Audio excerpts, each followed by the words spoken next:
É do culto de ontem, não. Eu ia perguntar já.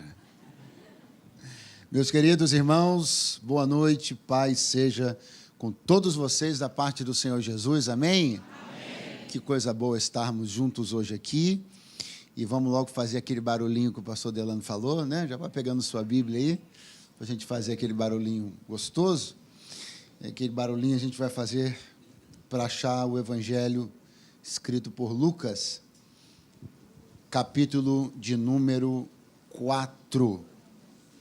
Graças a Deus. Que alegria, irmãos, que alegria estar com vocês, que honra, que privilégio. Como eu me sinto bem, como eu me sinto feliz, honrado por poder estar aqui com vocês, todas as vezes que eu estou. E aí você imagina num aniversário da igreja, no momento que a igreja está experimentando no Senhor, isso se torna ainda maior, ainda mais poderoso. Hoje o pastor Delano me pegou ali no aeroporto e a gente deu uma passadinha ali, né, no terreno, próximo ao terreno, já quase me deu vontade de pular a cerca, sair correndo, marchando. Mas o que o pastor Delano disse aqui é absoluta verdade. Eu sou, de fato, um entusiasta de tudo aquilo que o Senhor tem feito e ainda fará aqui nessa igreja, né? Eu tive uma relação de amor à primeira vista com essa igreja, e aí veio a segunda vista, a terceira, a quarta vista, e tudo que me pareceu na primeira só foi se confirmando nas demais, e isso é muito, muito, muito bom, porque a gente ter esses portos seguros, né, é muito importante para a vida de todo mundo, mas, em particular, falando de mim, de um evangelista, por assim dizer, e tenho a minha igreja, mas não estou tão frequentemente lá, pelo ministério que eu exerço, e com a bênção do meu pastor para isso, mas ter esses portos seguros, assim, para a gente chegar e se sentir em casa, é muito, muito, muito bom, e eu quero glorificar a Deus por isso. Obrigado, pastor Delano, obrigado, missionária Juliana, obrigado à família de vocês pela abertura, como eu sempre digo, das portas da igreja, da casa, do coração. Aos amigos que Deus me deu aqui, ministros do Senhor, todos vocês, muito obrigado, recebam o meu carinho, por favor. Lucas, capítulo de número 4, verso de número 16. Lucas, capítulo 4, verso de número 16.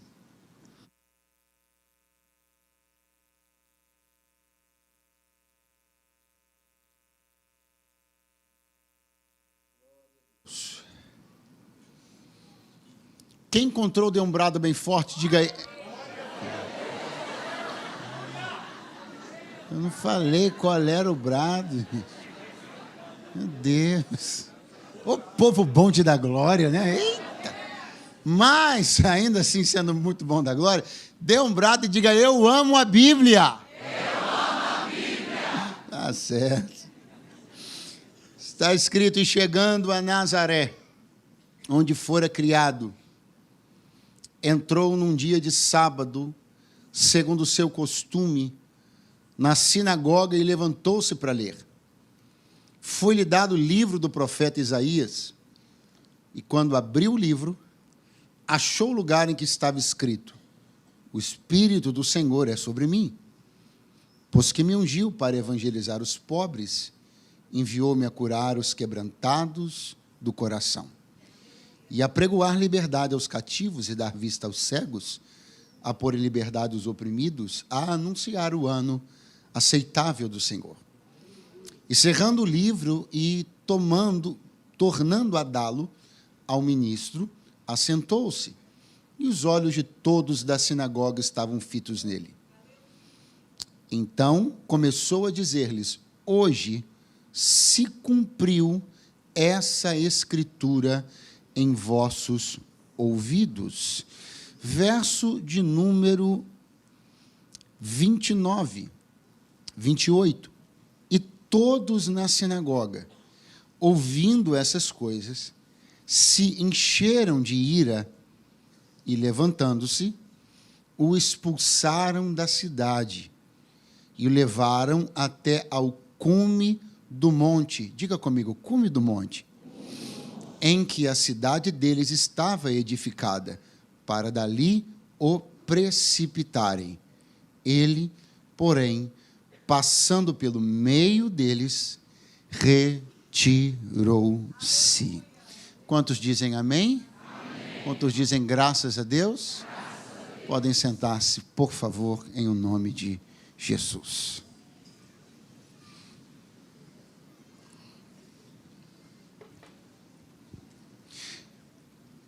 É claro que todas as vezes que nós estamos ouvindo a voz de Deus, preparando algo para trazer à igreja, isso sempre, primeiramente, mexe conosco, né?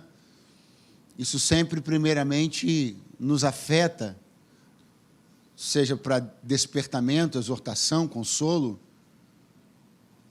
mas, em particular, quando Deus começou a falar ao meu coração, isso foi um processo razoavelmente longo a respeito deste texto, e eu ia e voltava e escrevia algumas coisas, e isso foi um processo que demandou algum tempo. Eu, de fato, tive uma relação muito particular de temor com todas as coisas que eu fui percebendo pelo Espírito que envolviam esse episódio bíblico tão importante do ministério de Jesus.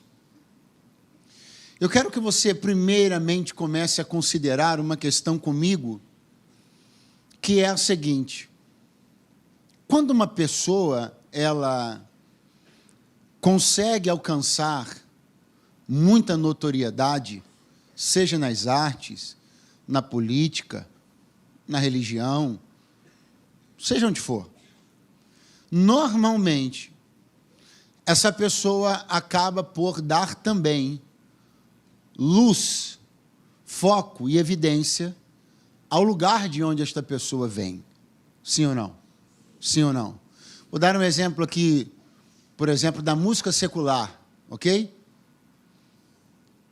A cidade de Liverpool, na Inglaterra, é uma cidade notável e provavelmente seria de toda maneira, mas não seria tão notável se não tivesse vindo desta cidade os Beatles.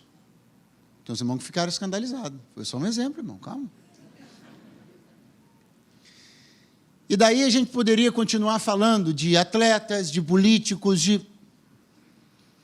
cujos lugares onde nasceram ou cresceram, ou os dois, acabaram por realmente sair de uma condição anônima, ou no mínimo semi-anônima do mapa, para, de repente, serem alçadas a um lugar de alguma notoriedade.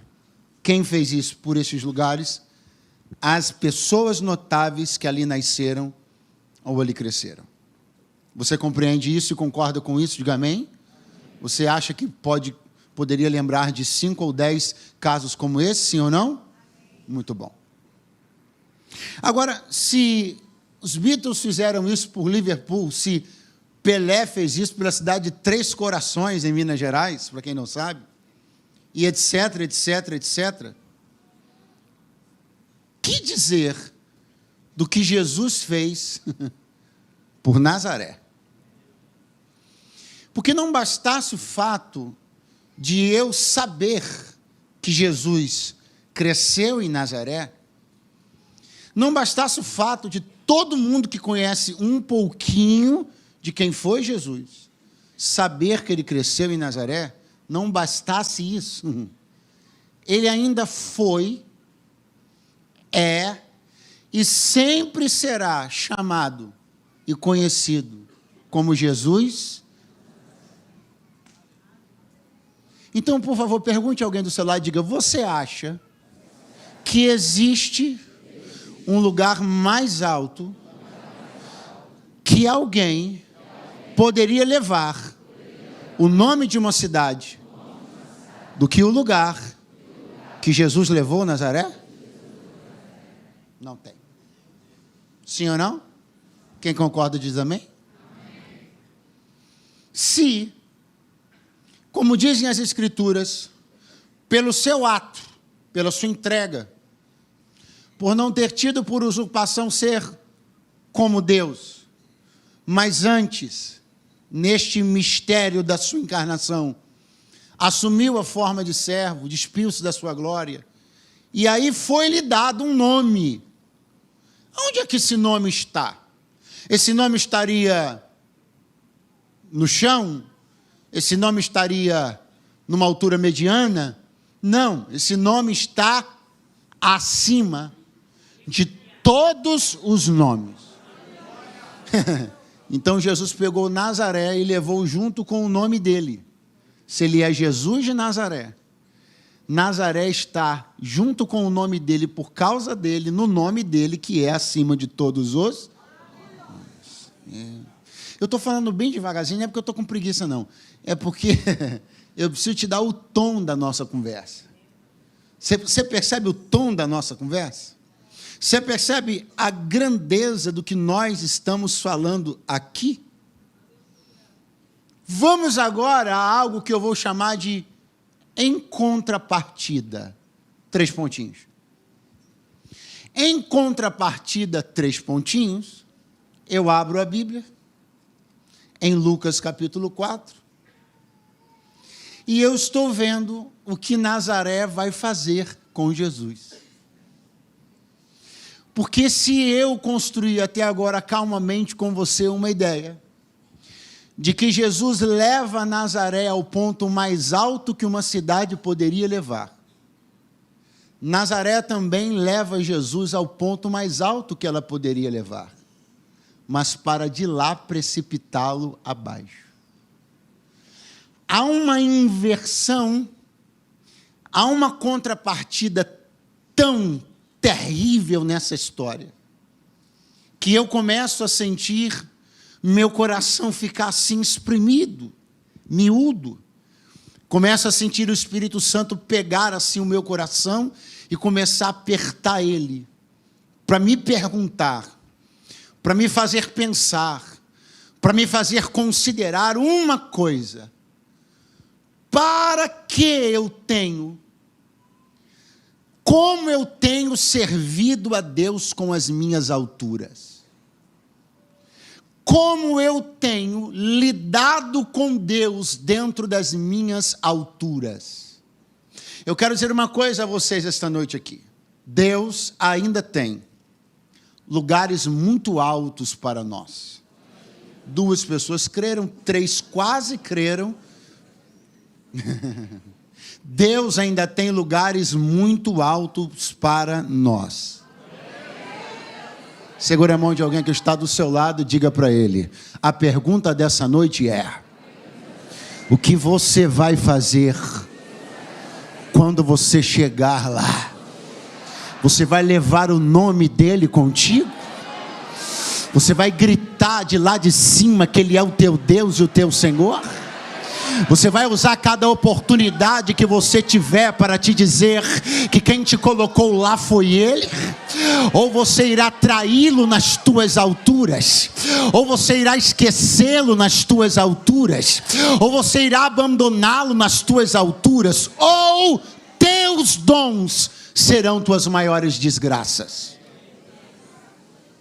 Mas por que você está dizendo isso, pastor? Porque ninguém, diga comigo, ninguém poderia ter feito com Jesus o que Nazaré fez. Por quê? Porque só ela estava onde estava. Muitas pessoas desfeitearam Jesus, agrediram Jesus, muitas cidades se comportaram de uma maneira reprovável, mas ninguém poderia ter feito o que Nazaré fez. Porque a agressão que você promove ao Espírito tem ligação com o lugar onde Ele te colocou. Pastor, não entendi, vai entender. Samaria só podia ter feito o que fez: rejeitar, não querer ouvir, quando Pedro e João foram lá. Pedro, Tiago e João foram lá. Betsaida só poderia ter feito o que fez: não ouvir, não querer saber. O pessoal da Judéia só poderia ter feito o que fez: pegar em pedras para tentar apedrejá-lo. A única cidade que poderia ter tentado jogar Jesus de um precipício era a única que ficava nas alturas. Então perceba que existe uma ligação entre o seu maior potencial e a sua maior possibilidade de abandono.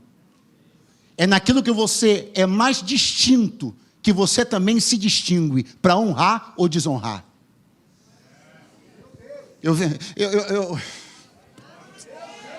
Eu queria muito entrar, marchar, rodar, talvez eu até faça isso ainda, mas eu tenho um compromisso com o Espírito Santo nessa noite, porque Ele me disse, eu vou levar, vou fazer, vou exaltar gente, vou botar gente em lugares altos, mas eu estou marcando um dia, antes disso tudo acontecer, para divertir a minha igreja. Não permita que teu dom se torne tua desgraça. Quando tu subires, Nazaré, usa a tua amplitude para dizer: o Messias chegou.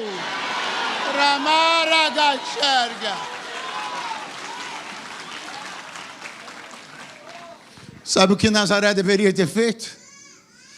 Deveria ter ido com Jesus até seu lugar mais alto e ter gritado para a Galileia inteira ouvir: Ele chegou! Porque a altura é amplitude, a altura é capacidade de difundir, a altura é capacidade de espalhar, a altura é capacidade de ampliar. Jesus entrou em Nazaré e disse: hoje se cumpre essa escritura diante dos ouvidos, dos olhos de vocês. Então o Messias está aqui. Opa, está aqui. Então vamos pegar nosso pedestal, nosso microfone, nossa voz, nosso dinheiro, nossa influência, nossa política, e vamos contar para a Galileia inteira, para a Judeia, para Samaria e para quem mais quiser saber, que a profecia está cumprida. Então quando Ele revelar a você o que Ele está para revelar, usa a tua voz, usa a tua vez, usa teu recurso, usa teu pulmão, usa teu talento, usa a tua profissão, usa a tua rede social para você gritar que Ele chegou. Aleluia. Aleluia.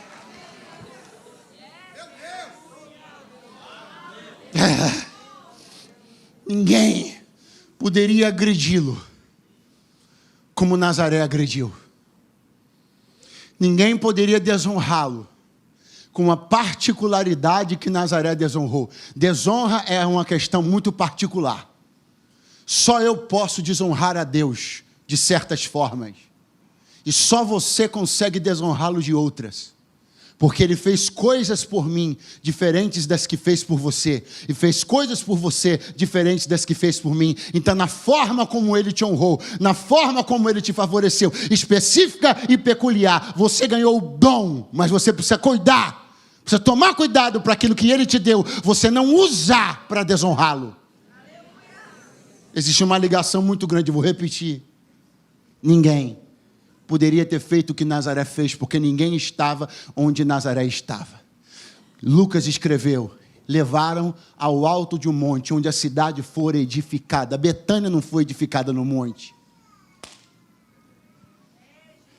Betsaida não foi edificada no monte. Corazim não foi edificada no monte. Jericó não foi edificada no monte. Então a cidade edificada no monte era a única cidade que poderia ter tentado jogar Jesus de lá de cima. Então é isso que eu estou dizendo. Existe uma ligação entre o privilégio que você ganhou e a desgraça que você pode fazer. Diz um amém, diz um aleluia, diz alguma coisa. Escute isso. Embate, diga comigo, embate. Jesus vende um. Quem? O diabo. Jesus tinha tido um embate com Satanás. E é importante que você compreenda uma coisa. Ele é Deus, sim ou não? E é homem, sim ou não? Você acha que o embate entre Jesus e o diabo aconteceu entre o Jesus Deus e o diabo, ou entre Jesus homem e o diabo? Homem. Se Jesus entra no ringue como Deus, essa briga não ia ter nem graça. Jesus está duelando, ouvindo a tentação, sendo exposto à tentação do diabo, integralmente como homem. Porque se ele está fazendo isso como Deus, primeiro, não tem graça. Essa é uma luta desleal. Então ele está integralmente como homem. Quem entende isso, diga amém. Amém. E como é que o diabo vai tratá-lo? Você percebeu o diabo colocando o dedo na cara dele na tentação lá do deserto? Alguém já viu isso? Pegando o colarinho dele? O diabo foi violento com Jesus? Foi violento com Jesus? Muito fraco. O diabo foi violento com Jesus? Não. O diabo olhou para as pedras e disse assim para Jesus: se tu és o filho de Deus, manda que essas pedras se transformem em pães. Sabe o que o povo da Judéia fez com as pedras? Pegou nelas para atacar em Jesus. O diabo levou Jesus ao pináculo do templo e tentou, dizendo: lança-te daqui abaixo. Nazaré pegou ele e disse: quem te joga somos nós. Pastor, de onde você vai chegar? Não, já cheguei. Você não percebeu ainda não que tem gente que consegue ser pior do que o diabo? Tem gente que tem coragem de afrontar Deus num nível que o diabo nunca faria. Muito cuidado para você não afrontar Deus, não se revoltar deliberadamente contra Ele ou contra a sua vontade. Porque quando eu olho e percebo que tem coisa que nem o diabo faz, porque sabe quem Ele é, eu fico me perguntando quem pensa que somos eu e você. Gente que, se Deus estalar o dedo, some da face da terra. Na lama cheia, segura a mão de alguém que está do teu lado, diga para ele: vigia, vigia. Mas não é, fala para ele, não é a vida dos outros, não. Vigia a sua, seu coração, sua vaidade, seu egoísmo, sua mente, seu espírito. Vigia!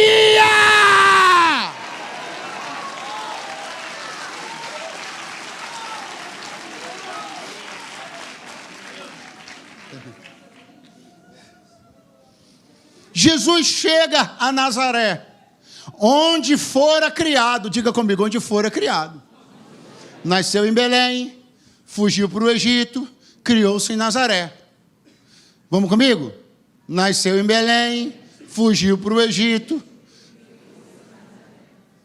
Belém, onde Jesus nasceu, nem preciso falar nada.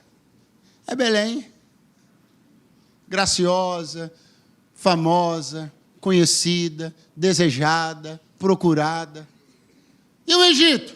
O Egito tem até promessa para o Egito. Você sabia que o Egito é uma nação que não pode ser destruída nunca?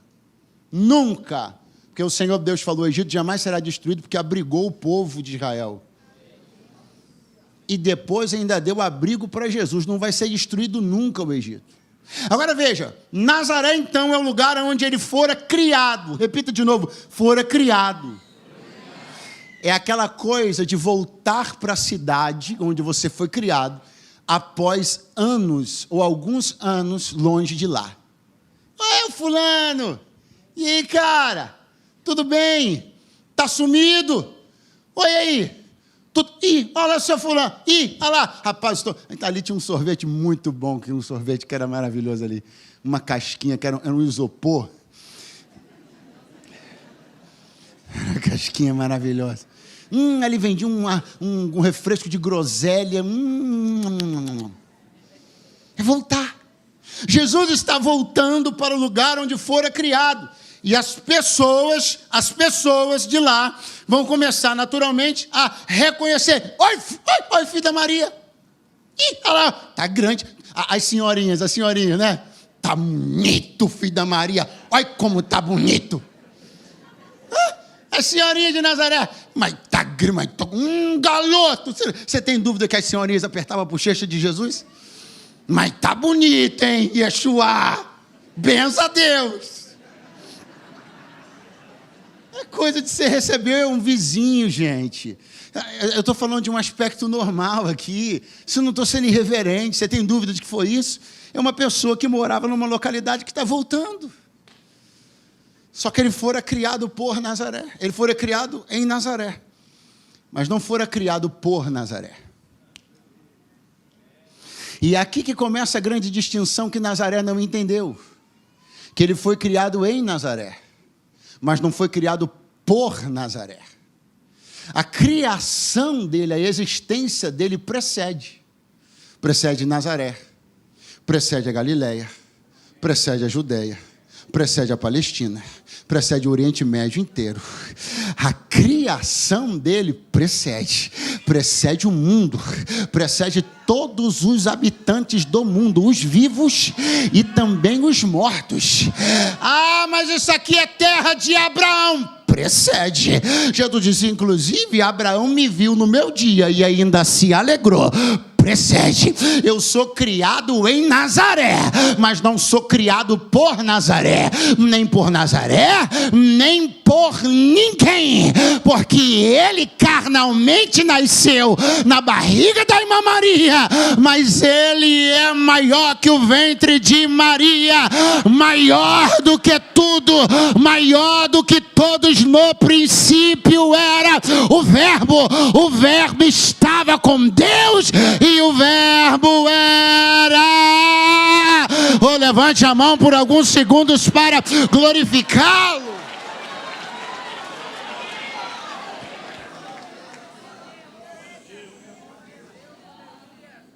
Chegou em Nazaré, cidade onde fora criado, e vai fazer uma coisa. Pergunte qual? Diz a Bíblia, segundo o seu costume, foi à sinagoga num dia de sábado. Eu amo olhar isso aqui. Eu amo degustar. A Bíblia dizendo, segundo o seu costume. Eu estou olhando para dentro da sinagoga de Nazaré. Estou vendo Jesus pegando um livro, lendo uma profecia messiânica, fazendo uma revelação estrondosa, dizendo, hoje se cumpre diante dos olhos de vocês essa palavra. Eu sou o Messias. Eu estou olhando episódios extraordinários. Estou olhando uma revelação fantástica. Estou olhando uma apresentação fantástica.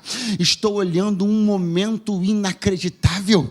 Mas tudo isso começou assim, seguindo o seu costume.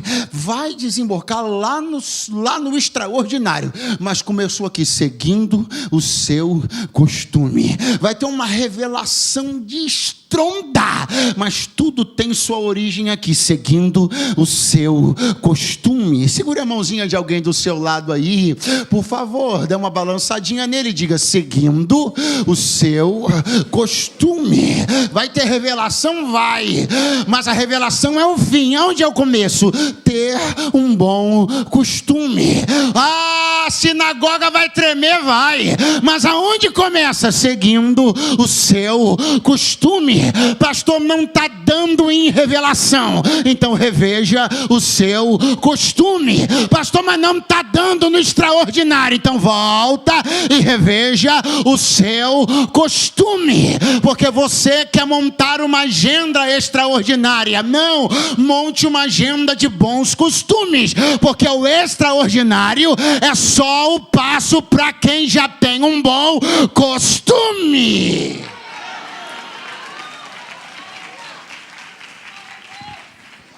Foi rotineiramente apacentando as ovelhas do seu sogro Jetro no deserto de Midian, que Moisés viu uma sarça que ardia no fogo, mas não se consumia. Ele disse, eu vou olhar para lá e vou ver essa grande visão. Mas aonde a grande visão aconteceu? No seu costume. Aonde a grande visão apareceu? No seu dia a dia. Aonde a grande visão apareceu? Na sua rotina. Jesus catou Pedro, catou Tiago, catou João e disse, vamos ali. Aonde? Fazer uma coisa de costume. O quê? Orar. Aonde? Em outro lugar de costume. Qual? No monte, subindo lá. Daqui a pouco aparece o que não é de costume. Moisés, Elias, rosto de Jesus resplandecendo, roupa também, uma voz que diz, esse é o meu filho amado, ouçam as palavras dele. Começa no costume e termina na glória. Começa no costume, termina no fogo. Começa no costume. Começa no costume. Reveja seus costumes, replaneje seus costumes, reorganize seus costumes, refine seus costumes. Purifique seus costumes, doutrine seus costumes, santifique seus costumes, consagre seus costumes, organize seus costumes, discipline seus costumes, e lá na frente vai ter fogo, vai ter revelação, vai ter glória de Deus. Eu estou profetizando que, a começar por mim, nós vamos contrair melhores costumes, costumes ordeiros, costumes santificados, hábitos consagrados, e no meio de um contexto habitual, o Senhor manifestará o extraordinário. Era de costume, e por ser de costume, o morador que volta à cidade vai ser distinguido com uma honraria. Pergunte qual? Ô Yeshua, faz a leitura hoje. Eu? Faz a leitura para nós hoje? Faço. 7 leituras. Numa sinagoga, num sábado, 7. Não é uma leitura. Jesus fez uma, mas tinha 7. Quantas? 7. Quantas? 7. Primeiro a ler, sacerdote. Segundo a ler, um levita. Terceiro, quarto, quinto, sexto e sétimos a lerem, membros comuns da comunidade. Membros Você acha que aquelas pessoas achavam que Jesus era um sacerdote? Sim ou não? Sim ou não? Então me responda, Jesus foi o primeiro a ler, sim ou não? Não. Você acha que aquelas pessoas achavam que Jesus era um levita? Sim ou não? Sim ou não? Então ele foi o segundo a ler? Elas achavam que ele era uma pessoa Então, na melhor das hipóteses, ele foi o terceiro. Mas pode, inclusive, ter sido o 7º. O último. Mas me agrada ver que ele é de fato o que ele é. E sendo de fato quem ele é, ele diz: querem que eu leia? Eu leio. Alguém talvez olharia e dizia: não, Senhor, que isso? O Senhor vai ler depois do sacerdote? Que se morrer hoje fica podre daqui a alguns dias? O Senhor vai ler depois do levita, que peca todo dia? Não, que isso? Não, eu aceito ser o terceiro.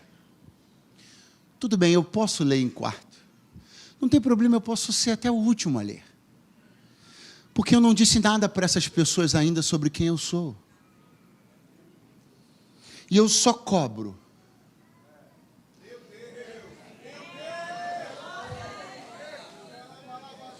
Eu só cobro depois que eu revelo.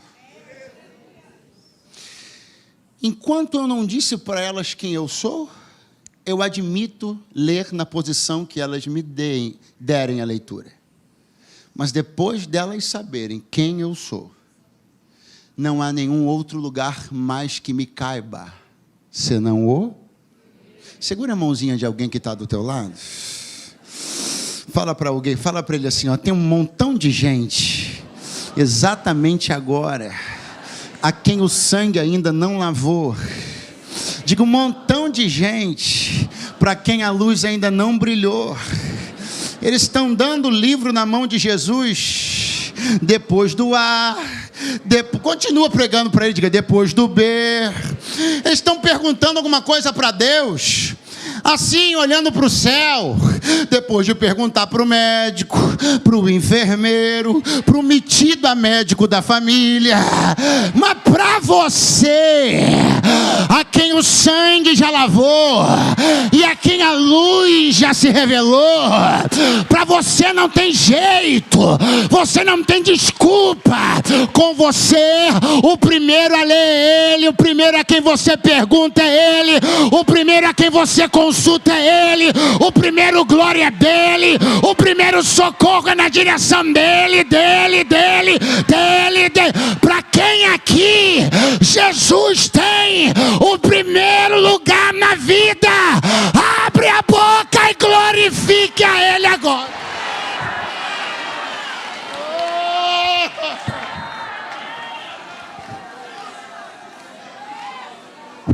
Você não pode se ter por escusado. Você não. Olá, macheia. Não, você não. De você, Deus espera um comportamento diferente. De você, Deus não espera que recorra a tudo quanto é tipo de coisa para depois se bater na porta dele.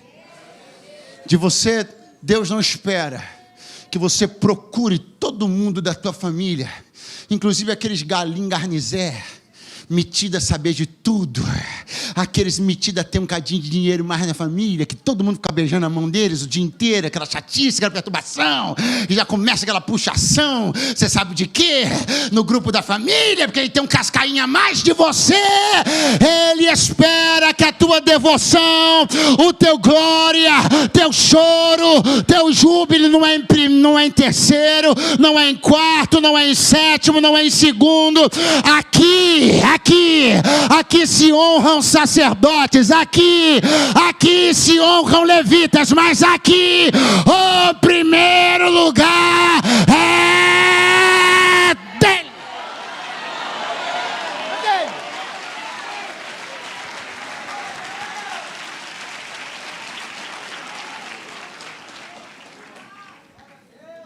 Será que isso pode ter alguma coisa a ver com a parábola do bom samaritano? Deve ter. Porque em Nazaré Jesus viu ser honrado primeiro o sacerdote, depois Jesus viu ser honrado o levita, e ficou para depois. Acho que teve um dia que ele disse assim: deixa eu contar uma história para vocês, sobre as pessoas que vocês costumam honrar mais do que a mim. Às vezes tem gente ferida no caminho, e aquele sacerdote que você honra mais do que a mim, às vezes ele passa e finge que nem viu. Aquele levita que às vezes você cultua, não vai embora não, tá? Aquele levita que às vezes você cultua ele mais do que a mim, que às vezes se ele for você vai, mas se ele não for você não vai embora. Sabe ele, às vezes ele passa por gente moribunda na rua, sangrando, morrendo, e nem é com ele. Mas às vezes o terceiro,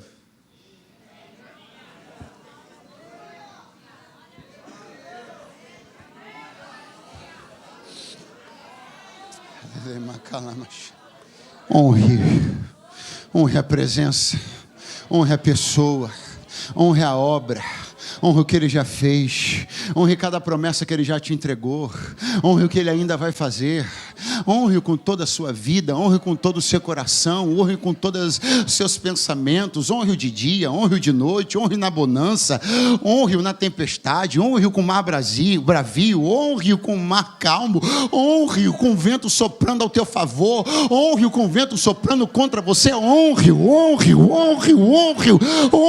5 segundos para você levantar a voz e honrá-lo esta noite.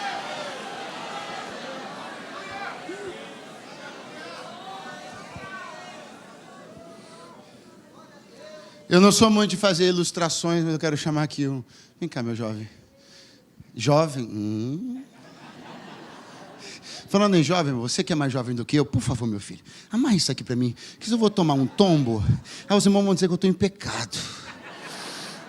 E se eu me abaixar também, eu não sei se eu posso conseguir alguma coisa com o meu joelho. Tem pressa não, tá, filho? No seu tempo, tá? Que bom. Obrigado, tá? Eu tenho essa mania, às vezes eu chamo uns amigos no WhatsApp, aí 3 horas depois eu mando para ele: olha, no seu tempo, tá? Não se apresse. Você é um ministro, tá, meu filho? Você está com um livro, você é o ministro da sinagoga. Olha para cá. Me dá o livro. Obrigado, sua participação foi curta. Pode sentar. O ministro deu o livro para Jesus.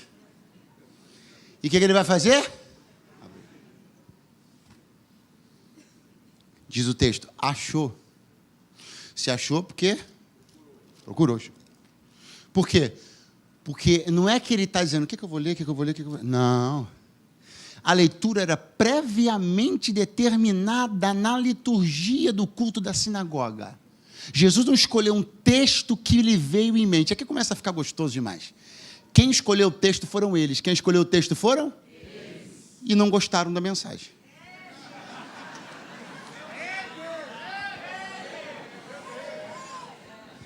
Pode começar a se atentar para o que eu estou te falando.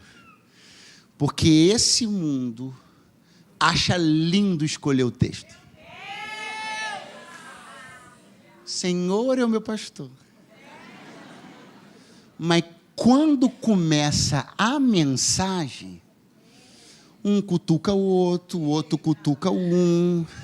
Aí começa, é radical, é sectarista, é misógino. Mas foram eles que escolheram o texto. Porque a escolha do texto é uma coisa. Suportar a explanação dele é outra. Livro fechado, Jesus abriu. Se você for embora, volte agora. O que Jesus fez? O que Jesus fez? E o que ele abriu? Fala para mim. O livro. Vamos de novo. O que ele fez? E abriu o quê? Vamos de novo. Isso é lindo e você vai entender já por quê. Alguns já entenderam. O que ele fez? E abriu o quê? A irmã Chiquinha, vizinha da irmã Maria, olhando e dizendo, olha o Yeshua, abriu o livro. O rapaz que trabalhou na marcenaria, junto com Jesus, do seu José, e olha o Yeshua, abriu o livro. O que Jesus está fazendo tem alguma conotação sobrenatural, sim ou não? Não, seja sincero, sim ou não? O que Jesus está fazendo, qualquer pessoa naquele lugar ele faria, sim ou não? O que Jesus está fazendo, um adolescente faria, sim ou não? O que Jesus está fazendo, um pecador faria, sim ou não? O que Jesus está fazendo, um ímpio faria, sim ou não? O que Jesus está fazendo, um endemoniado faria, sim ou não? O que Jesus está fazendo, uma criança faria, sim ou não? Então ele está sendo visto como comum. Ele está sendo visto como um vizinho numa atitude comum que pode ser reproduzida por qualquer pessoa. E por isso, por estar sendo visto numa atitude comum que pode ser reproduzida por qualquer pessoa, ele não é olhado de maneira diferente, ele não é cultuado, ele não é celebrado, ele não é reconhecido. Por quê? Porque eles estão olhando e dizendo, o que ele está fazendo, qualquer pessoa faz. Isso aí não é nada. Isso aí qualquer homem de carne e osso faz. Não precisa ter Deus na vida, não precisa ser o filho de Deus, não precisa ser santo, não precisa ser ninguém. Isso aí qualquer pessoa faz. Só tem uma questão. Que existem milhões de pessoas que estão olhando o que está acontecendo aqui. Estão achando que isso aqui é igual ao que acontece em qualquer lugar. Existem livros que foram escritos e estão sendo escritos agora, onde o nome de Jesus figura ao lado e até abaixo de Maomé, de Pelé, porque quando o homem pensa que ele é como os outros são, e que ele faz o que todos os outros fazem, os homens o diminuem. Mas eu quero glorificar a Deus. Quem gosta do glória já veio. Eu quero glorificar a Deus, porque haverá uma grande surpresa. Haverá uma grandiosa surpresa para todos aqueles que pensavam que ele faz o que Maomé faz, que ele faz o que os grandes líderes políticos também fazem, que ele faz o que Buda faz. Mas não é assim. O livro na sinagoga de Nazaré que ele abriu, qualquer outro abria. Mas eu olho para Apocalipse 5 e verso 12, tarde, e eu leio assim a igreja de mão levantada, e vi um anjo forte, bradando com grande voz: quem é digno de abrir o livro e desatar os selos? E ninguém no céu, nem na terra, nem debaixo da terra podia abrir o livro, nem olhar para ele. E eu chorava muito, porque ninguém for achado digno de abrir o livro, nem o ler, nem de olhar para ele. E disse-me um dos anciãos: não chores, eis aqui quem?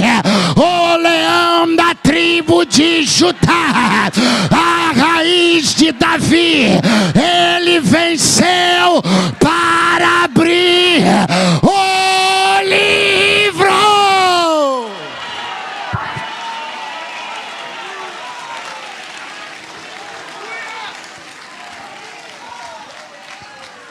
Um dia Nazaré vai saber, a Galileia vai saber, a Judéia vai saber. Um dia o Espírito Santo vai saber, o Rio de Janeiro vai saber. Um dia a Índia vai saber. Um dia todo joelho vai se dobrar e toda língua vai confessar que Ele é o Senhor. Mas você e eu não precisamos tomar um susto lá na frente, porque agora, hoje, aqui, a gente já sabe o que, pastor? Que Ele é digno, que Ele é digno, que Ele é digno, que Ele é digno, que Ele é digno. Levante a mão por alguns segundos e só repita isso: Ele é digno, Ele é digno.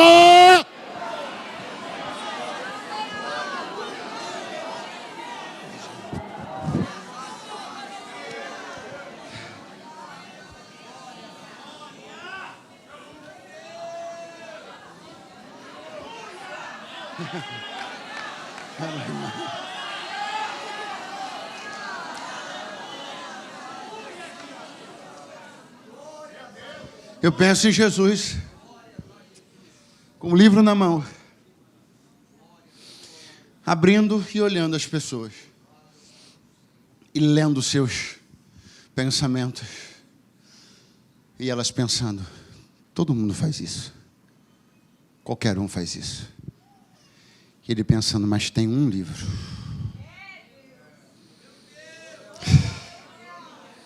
Esse aqui qualquer um abre, mas tem um lá em cima, que só quem abre sou eu.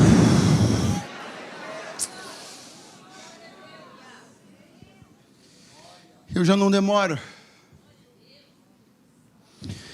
Não sei se você percebe, mas eu estou bem faltando ar. Me deu uma crisinha alérgica minutos antes do culto começar. Mas eu vou concluir já já com a ajuda do nosso amigo sonoplasta. Porque está escrito que agora os olhos das pessoas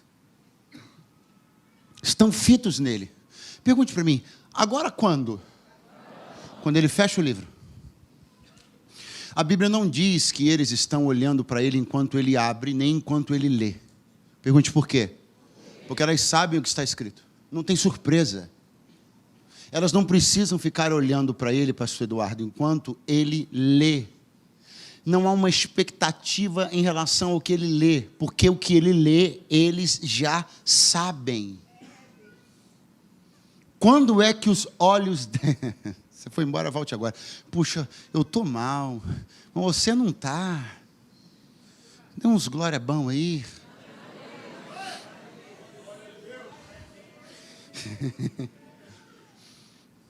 Mas quando ele fecha o livro, pessoal, porque agora acabou a leitura é previsível. A leitura é? O comportamento a partir da leitura é imprevisível. Aqui fica bom. Pastor, por quê? Porque você tem que entender qual é o exato momento que as pessoas põem os olhos em você. Não é quando você está lendo a Bíblia. É quando você começa a viver o que você leu.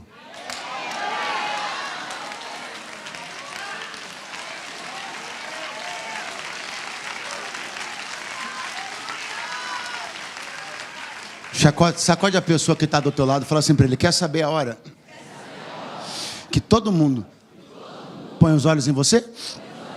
Não é quando você está lendo a Bíblia, é quando você está vivendo a Bíblia. Vivendo a Bíblia, vivendo a Bíblia, vivendo a Bíblia.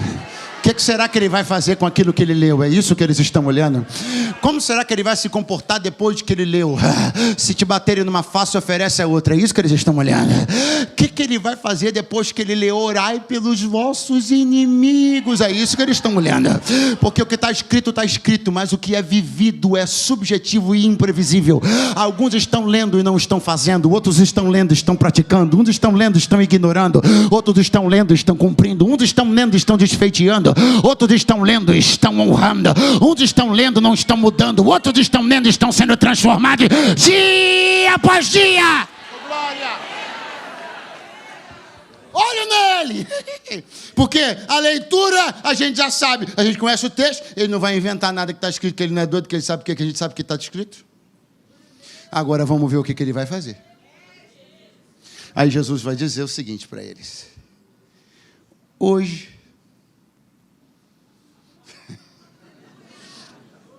gente, eu queria ser um mosquitinho para estar lá, com Jesus olhando para o seu Manel da padaria, para o outro menino que jogava bola de gude com ele, e dizendo assim para eles: hoje se cumpre.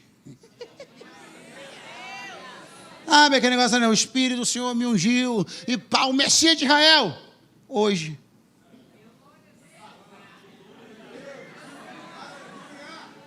Essa escritura se cumpre no meio de vocês. Diga comigo: hoje.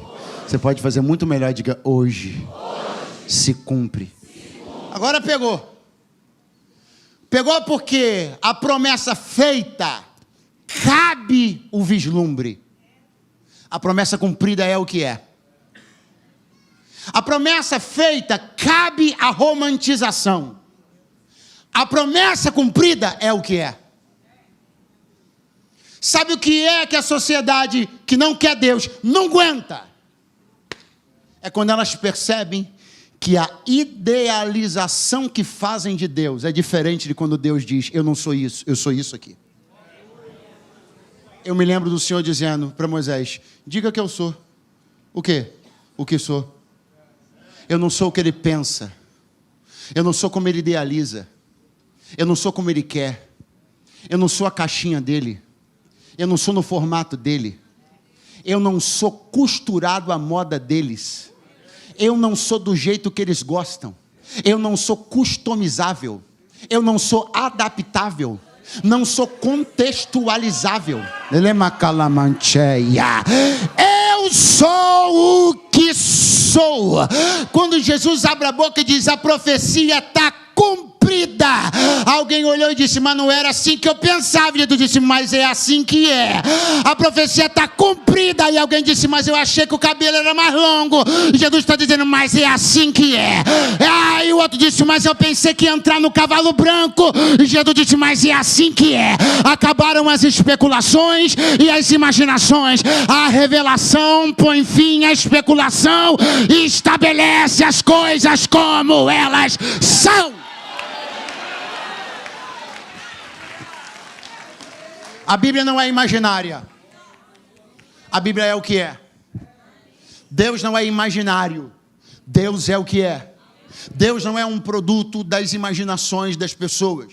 Ele não é a projeção dos gostos pessoais. Ele não é a customização do ideal de Deus na vida e na mente das pessoas. Por favor, ajude este pregador a pregar. Chacoalhe alguém próximo a você, que estamos encerrando, e diga assim: Deus é o que é.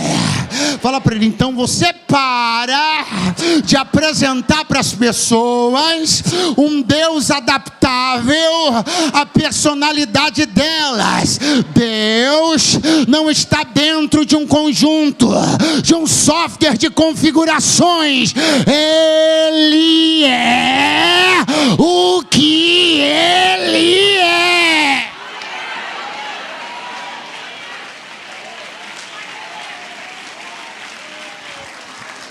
Vai. É a hora que você separa os homens dos meninos. É a hora que você separa quem quer de quem não quer. Quem quer Deus de quem não quer Deus. Porque a fase da especulação, enquanto a promessa ela é especulativa, não tem tangibilidade, não está cumprida, não é real, aí eu penso no Jesus, no Messias como eu quero, aí eu entro no configurador pessoal de Messias. Software, configurador pessoal de Messias. Quantos metros você acha que ele tem que ter? 1,84. Qual é o teu cabelo? Aí vamos fazendo a configuração pessoal de Deus. Igreja, não vai embora não. Configuração pessoal de igreja. A igreja que eu penso tem que ser assim, paleta de cores. Tem que ser desse jeito, tem que ser daquele jeito. Grupo de WhatsApp? Não. Cobrança? Também não quero. Culto de manhã? Não gosto. Customização. Mas aí chega um dia que o Senhor olha e diz assim: abre um clube, cria um estatuto interno e faça do seu clube o que você quiser. Porque quanto a minha igreja está cumprido, ela é o que ela é, um organismo vivo que milita no poder do Espírito, guardiã da verdade, da sã doutrina da palavra. Ela é o que ela é, não cabem customizações, adaptações, contextualizações, e a palavra também é o que ela é. Isso aqui não é iOS, isso aqui não é Android, não fica atualizando durante a noite, enquanto está em cima da cama, nem na cabeceira do quarto. Não vai sair o 8, 9, o 10, nem a versão 11 de setembro. Isso aqui não é iPhone, não vai sair o 15 esse ano. Isso aqui é a palavra de Deus.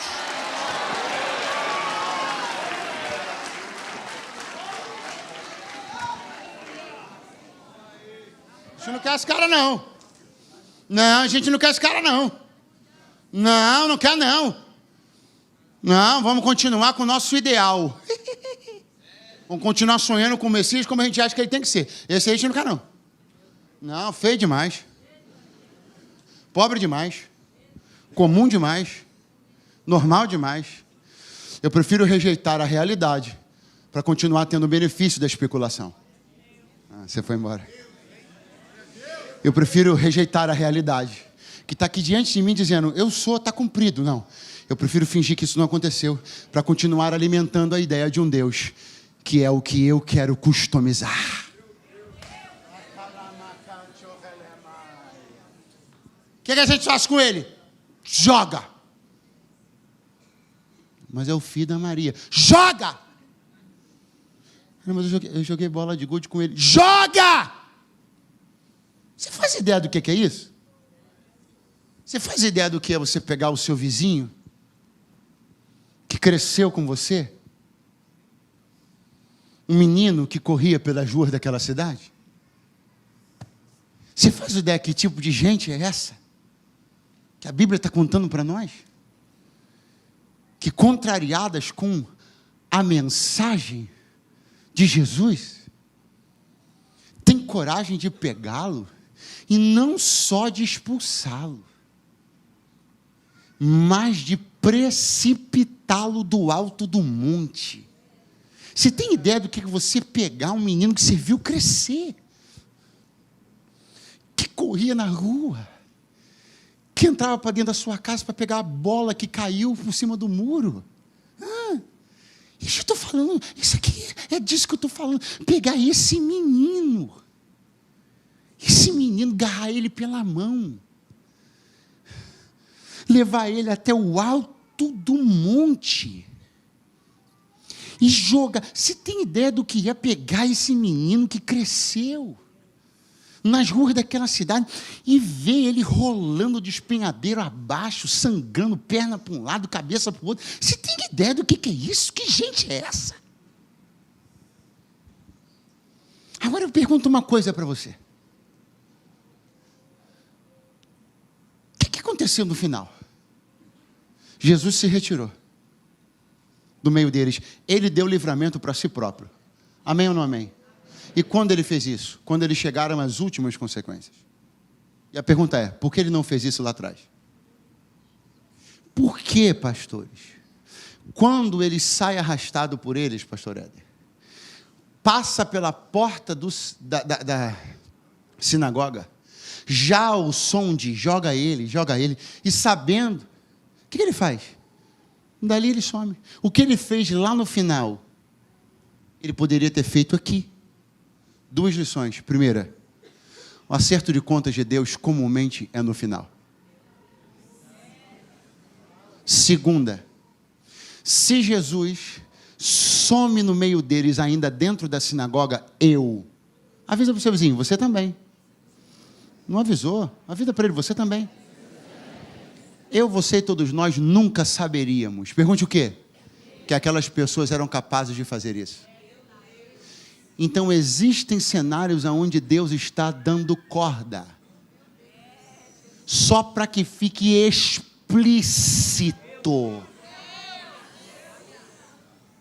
o nível da maldade, da perversidade.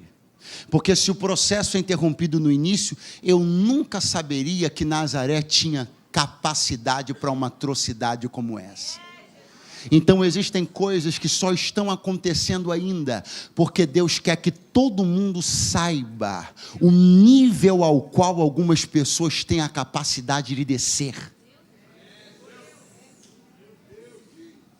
Vai levar aonde? Lá no despenhadeiro.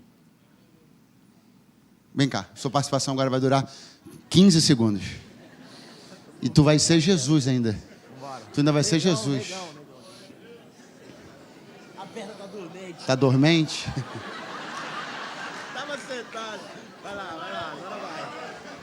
Então eu vou ter que ser Jesus. E você, para eu poder te curar, porque... Curou. Tá! Curou, pronto. Você é Jesus, ali está o despenhadeiro, você está vendo aqui? Ó. E cara, eu vou te jogar, vem cá. Vou. Você percebeu? Que para que eu chegasse com ele aqui onde eu cheguei, eu vim também? E você percebeu, portanto, que para que algumas pessoas ponham a vida dos outros em risco, elas acabaram por pôr suas próprias também? E você percebeu que tem gente que só conheceu a beira do precipício porque quis levar alguém? Então pega a mão do vizinho que está do teu lado, fala para ele assim, você não vai conhecer a beira do precipício não. Sabe qual é o segredo? É só não querer levar ninguém.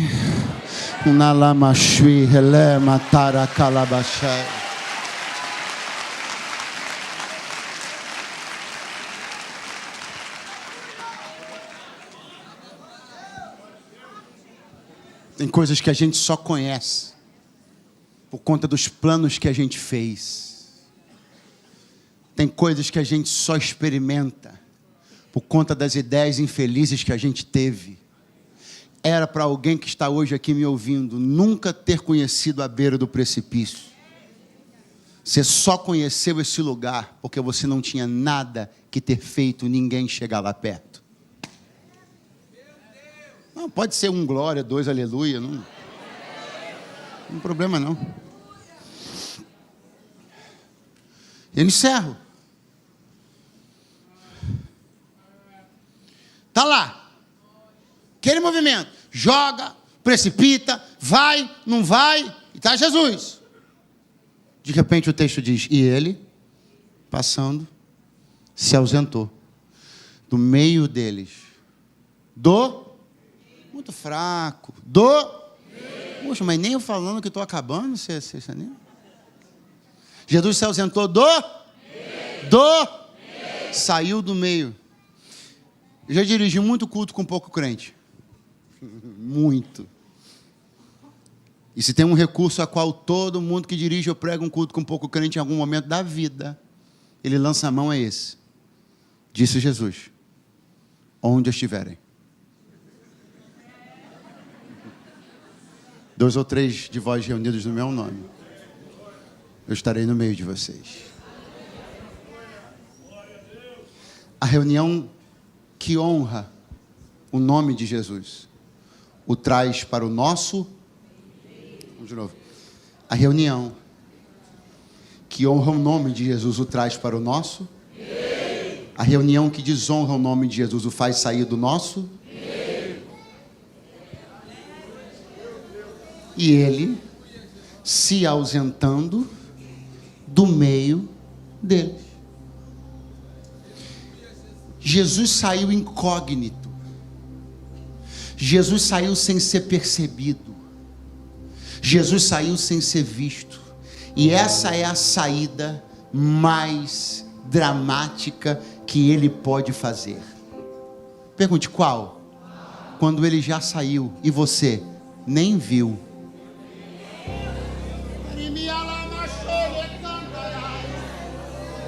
De março e canto de Orebaragash. Eu vim aqui como arauto de Deus esta noite para dizer uma coisa a vocês, fonte de vida. Mantenha o fogo aceso. Mantenha ele aqui no nosso meio.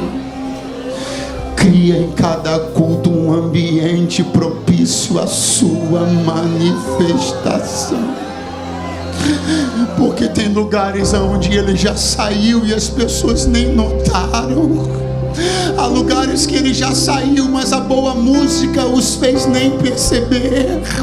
Há lugares onde ele já saiu, mas as mensagens eloquentes fizeram com que a igreja nem percebesse. Há lugares onde ele já saiu, mas os recursos midiáticos cegaram as pessoas e elas nem viram. Há lugares que ele já saiu, mas as luzes tantas impediram, nada contra as luzes, mas elas não viram. Mas há poder no seu nome para guardar nosso coração, para guardar a nossa alma, para guardar os nossos pensamentos. Porque o que eu vim de Deus aqui proclamar é hoje ele está no nosso meio e amanhã estará também. Está hoje aqui nesse endereço no nosso meio, e lá no novo templo estará também.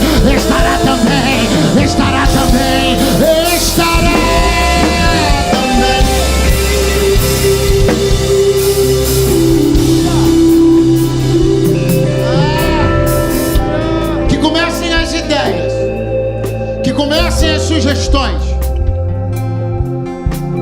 Eduardo, o que você acha que deveria acontecer com aquelas pessoas que estavam ali? O que você acha que deveria acontecer com Nazaré, em punição a tudo aquilo que eles fizeram? O que você acha? Eu acho que aquelas pessoas todas deveriam ter ficado cegas. Ficaram, sim ou não? Eu acho que Nazaré deveria ter mergulhado numa crise econômica sem precedentes. Aconteceu isso, sim ou não? Eu acho que a água de Nazaré deveria ter se tornado insalubre. Foi isso que aconteceu, sim ou não? Eu acho que todos os chefes de família deveriam perder seus empregos. Foi isso que aconteceu, sim ou não? Eu acho que os cabelos das mulheres tudo devia cair da sua cabeça. Foi isso que aconteceu, sim ou não? Não há um único registro de uma única coisa que Nazaré tenha perdido por ter feito tudo o que fez com Jesus.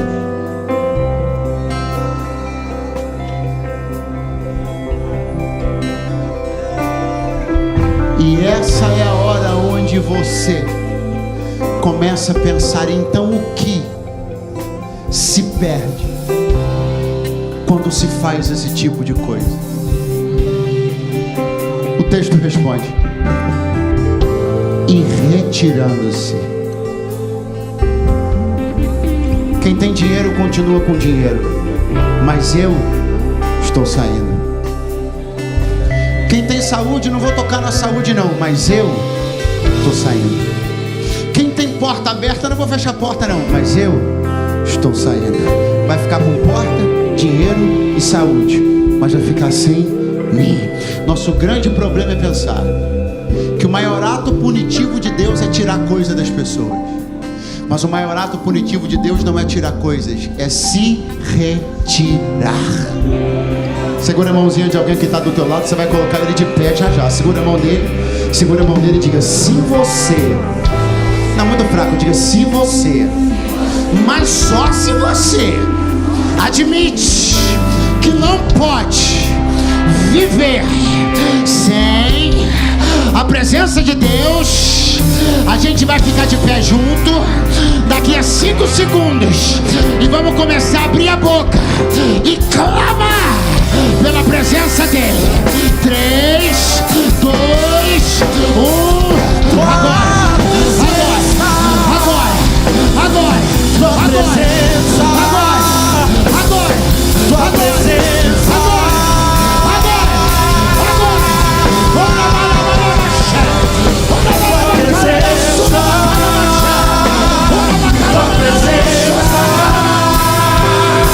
Tua presença. A morte venceste, o véu rompeste, a tua vazia glorieza, o céu te adora, proclama a tua glória, pois ressuscitaste de beleza.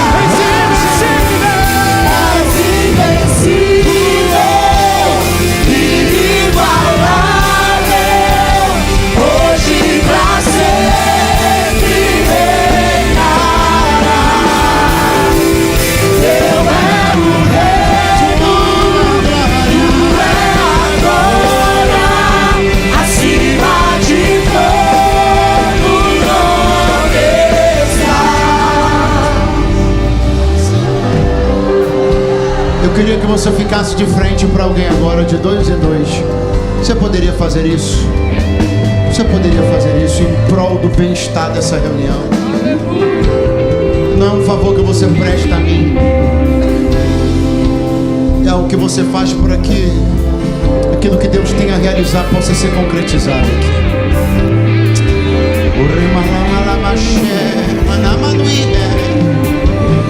Canto Jove, mana canto Canto Jove, nama canto come na nasce.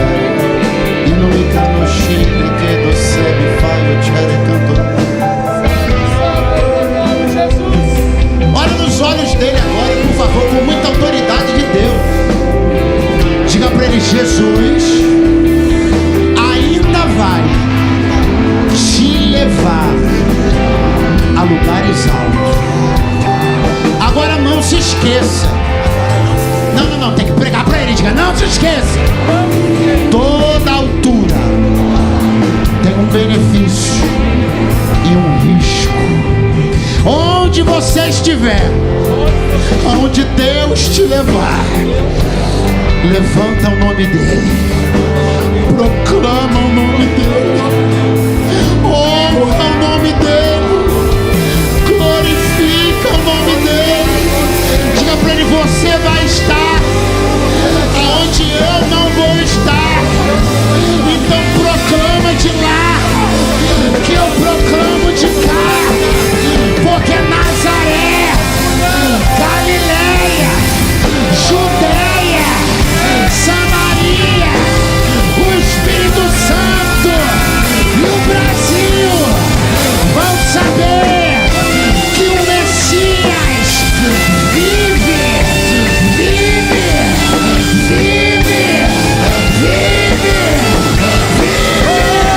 Dá um abraço de poder nele agora. Dá um abraço de fervor nele agora. Leve o nome do Senhor, leva para a faculdade, leva para a escola, leva para o doutorado, leva para o mestrado, leva Nazaré, leva. Ele levantou você, ele levantou você, é invencível, inigualável, hoje pra sempre reinará. Eu é o reino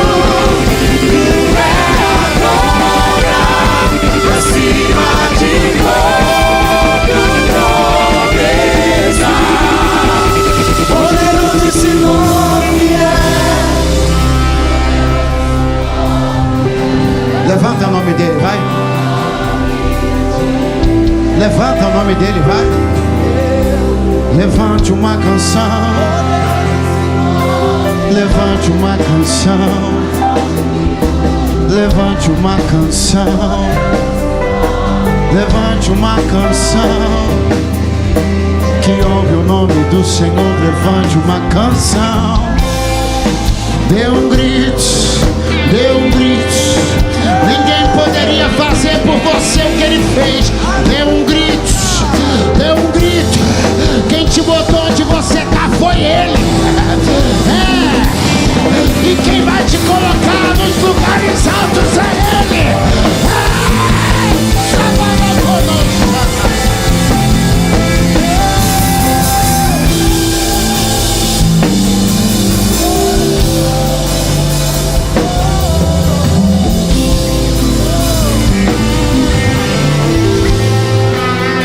Um minuto. Não é porque você a quem eu vou convidar vale pouco, não. É 1 minuto porque eu já usei 1h20 para você. Então agora o negócio é o seguinte. Agora é decisão. Pergunta: a quem aqui, para quem aqui Deus já fez muita coisa? Para quem? Para quem? Alguém está olhando e dizendo: bom, então são essas pessoas que levantaram a mão aí? São elas que têm que fazer isso mesmo. Tem que estar na igreja, tem que estar dando glória a Deus, tem que orar, tem que ler Bíblia, tem que ser crente. Porque essas pessoas responderam que Deus fez alguma coisa por elas. Eu? Uai, pregador, por que eu? A grande questão é que Deus tem feito muito por você, você só não percebeu. Inclusive você só está hoje aqui porque Ele tem feito muito por você. Inclusive você só está vivo porque Ele tem feito muito por você. Você não tem ideia da quantidade de vezes que Deus simplesmente impediu pessoas que te procuravam de te achar. Eu não digo isso aqui nem pela carne nem pelo sangue. Abaixa bem baixinho, porque alguém está precisando ouvir o que eu estou dizendo aqui pelo Espírito. Você não tem ideia da quantidade de vezes que Deus impediu gente que saiu para te procurar e não foi para te abraçar nem para te dar feliz aniversário. E Deus não deixou te achar, passou na tua frente e não te viu. Porque Ele vem trabalhando por você há muito tempo. A diferença entre você e as pessoas que se manifestaram é que elas já reconhecem isso, e você insiste em achar que tudo que acontece na tua vida tem a ver contigo, teus méritos, teus esforços, teu talento. Só que Deus te trouxe hoje aqui para te dizer: está na hora de você entender que há alguém que se importa com você e que deseja cuidar de você como um pai cuida de um filho, como um Senhor cuida de um servo.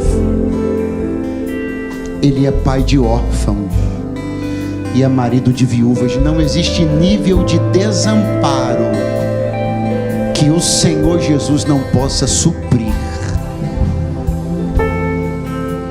Pastor, mas Ele é um Deus Espírito. É verdade. É por isso que Ele colocou um montão de gente de carne e osso para Ele chamar de meu corpo na terra. Essas pessoas vão cuidar de você, vão amar você, vão ser entusiastas do teu sucesso. Você que só está acostumado com gente que engole gente, que puxa o tapete de gente, você vai saber que ainda existe gente que torce pela felicidade e o sucesso uns dos outros. Bem-vindo à igreja do Senhor Jesus.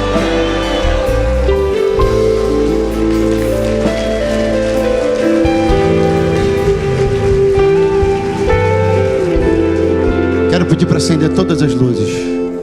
Se você é esta pessoa que tem demorado muito tempo para reconhecer a bondade de Deus na sua vida, mas se hoje você diz: nenhum dia mais, hoje eu não durmo distante de Deus, Hoje não vai ser mais uma noite onde eu renego que existe um Deus que cuida de mim e que quer ser o meu Deus. Você quer fazer uma aliança com Deus pela primeira vez dentro de uma igreja evangélica, você nunca fez isso. Você sente que hoje é o dia e você não pode tardar mais esse dia. Então, em nome de Jesus, se você está na galeria, se está aqui embaixo, lá atrás, do lado de fora, onde você estiver, me dá um sinal com a sua mão. Comece a se deslocar do seu lugar. E mesmo apertadinho, não tem problema. Venha até aqui, porque nós vamos orar por você e te abençoar. Aonde está a primeira pessoa que quer tomar uma decisão com Jesus pela primeira vez hoje? Você quer entregar a sua vida para Jesus? Me dá um sinal com a mão, para eu saber que você está vindo e poder te esperar. É um sinal com a mão bem alto para eu te ver. Onde você estiver. Onde você estiver. Você está afastado de Jesus e da igreja? Tem uma história, tem um contexto? Não vou perguntar, senão vai ter que contar agora. Vai ter tempo para isso. Agora é só decidir voltar, meu filho. Porque o que não pode esperar é isso. É a tua decisão de voltar. Você está afastado de Jesus e da igreja? Quer voltar para a casa do Pai? Não, pastor, porque eu não me desviei. Eu não era dessa igreja. Eu era de uma igreja lá em Vila Velha, lá em Cariacica. Então quando eu for lá eu volto. E tu lá sabe se tu vai acordar amanhã de manhã? Eu sei, ou qualquer um sabe. Tu lá sabe se esse culto vai terminar? Talvez ele pause aqui e continue lá na glória ainda hoje. Então eu estou te chamando para voltar para Jesus. Depois você se acerta com a tua igreja, com o teu pastor. Volta para Jesus hoje. Tem alguém afastado de Jesus e da igreja que quer voltar para a casa do Pai? Me dá um sinal com a mão agora. Agora, mais alto que você puder, chacoalha, que eu preciso saber que você está chegando para eu te esperar. Alguém lá atrás está vindo para isso? Não, ainda não. Eu vou dar mais 15 segundos. Você nunca fez uma aliança com Deus e quer entregar a sua vida para Jesus pela primeira vez hoje. Ou você está afastado de Jesus. Está chegando uma pessoa. Já vou chamando o pastor Delano. Mais uma pessoa está no corredor. Bota mais palma. Mais uma pessoa está no corredor. A unção de Deus que quebra cadeias está agindo já no nosso meio. A começar a liberar você agora. Pastor, tinha um peso, não conseguia nem mexer meu pé. Pode tentar que você vai conseguir agora. Agora, em nome de Jesus. Aonde você estiver, se estiver vindo, levante as mãos para eu saber que você está vindo e poder te esperar. Por favor, Deus te abençoe, Deus te abençoe, Deus te abençoe. Graças a Deus, graças a Deus.